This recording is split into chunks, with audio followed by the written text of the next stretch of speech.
لوگ ایسا کر رہے ہیں وہ مجرم ہیں۔ ارے بھائی اگر قصور ہے تو ان 3 4 5 7 آدمیوں کا جنہوں نے قتل کیا ہے، جو جی چاہے کر دو۔ میں اپنے گھر بیٹھا ہوا ہوں، میں نے تو سنا کسی سے کہ بھائی ایسا ہو گیا، میرا کیا جرم ہے کہ آپ مجھے قتل کرنے لگیں گے؟ انہوں نے جو کیا، اگر یوں کہو کہ وہ 70% گناہ کیا، برا کیا، میں کہوں یہ 100% برا ہے۔ کیوں کسی کو قتل کرتے ہو؟ اپنے ملک کے امن و امان کو کیوں آگ لگاتے ہو؟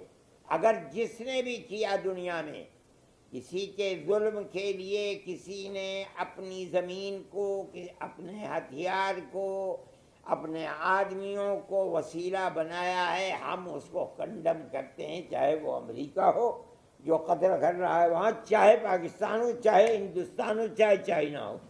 ظلم تو ظلم ہے، ہم اس ظلم کو قبول نہیں کرتے۔ پانی کو کوئی بند کرتا ہے، بند کر دو پانی کو بابا۔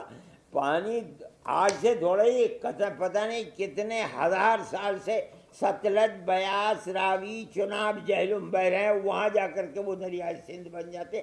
آسان ہے ان دریاؤں کہاں لے جاؤ گے؟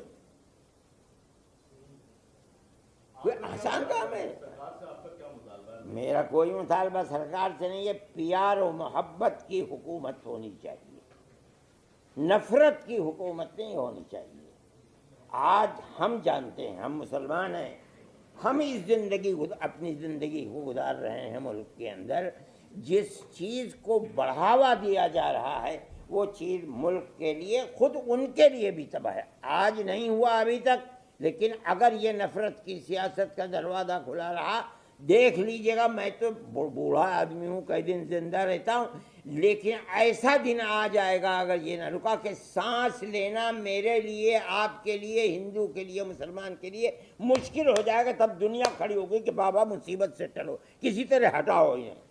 کیسے زندہ رہے گا ملک؟ ملک تو پیار و محبت سے زندہ رہتا ہے میرے بھائی۔ جس نے پیار و محبت کو آگ لگا دی، اس نے اپنے ملک کو آگ لگا دی۔ نہیں، اگر وہ آتنکوادی ہیں تو ان کے گھروں کو گرا دیا گیا، بہت اچھا ہے۔ اگر آتنکوادی وہ نہیں تھے اور گھر کو گرا دیا گیا تو میں نہیں سمجھتا ہوں کوئی آدمی اس کی تائید کرے گا۔ میں نہیں جانتا ہوں کہ وہ آتنکوادی تھے یا نہیں۔ اگر وہ آتنکوادی تھے اور 100% یقین تھا ان کے گھروں کو گرا دینا، یہ حق تھا کہ گرا دیا جاتا، بلڈوزر چلا دیا جاتا۔ لیکن اگر وہ نہیں ہے تو ان کے اوپر بلڈوزر کا چلانا میں نہیں سمجھتا ہوں کہ اس کی کوئی آدمی تائید کرے گا۔ پہلے دن یہ بات کہی تھی، سب سے پہلا بیان میرا آیا تھا، میں نے یہ بات کہی تھی کہ یہ بات سوچنے کی ہے کہ آتنکوادی وہاں پہنچے کیسے۔ کشمیر وہ جگہ ہے جہاں قدم قدم پر، چپے چپے پر آپ کو فوج کا آدمی ملے گا، ریوالور یا بندوق لیے ہوئے۔ ایک جگہ جہاں 2000 سے لے کر 3000 تک سیر و تفریح کرنے والے کہاں کہاں کے، دنیا کے کس کس خطے کے لوگ موجود ہیں، اور وہاں نہ کوئی پولیس والا ہے نہ کوئی فوجی ہے، اور اتنی دور ہیں کہ اس واقعے کے بعد بندوق سے قتل کیا ہے، اس کی آوازیں ہو رہی ہوں گی، 1.5 گھنٹے تک وہاں کوئی آیا نہیں۔ میں سمجھتا ہوں کہ گورنمنٹ کو اس پر بھی نظر کرنی چاہیے، واقعہ کیا ہے، کیا ہوا۔ یہ گورنمنٹ کا فرض ہے کہ اس کو دیکھے، اور جہاں سے یہ سوت پھوٹ رہا ہے اس سوت کو بند کرے، ورنہ آج ہوا ہے کل کو پھر ہو جائے گا کچھ دنوں کے بعد۔ میرے بھائی، میں اشتعال انگیزی کو اور لڑائی کو مسئلے کا حل نہیں سمجھتا۔ دیکھیے، میں لرزتا ہوں جب یہ بات آتی ہے کہ دونوں ملکوں کے اندر لڑائی ہوگی، گھبراتا ہوں۔ دونوں ملک کی ایٹمی طاقتیں، پاکستان کا ہندوستان سے کوئی مقابلہ نہیں ہے۔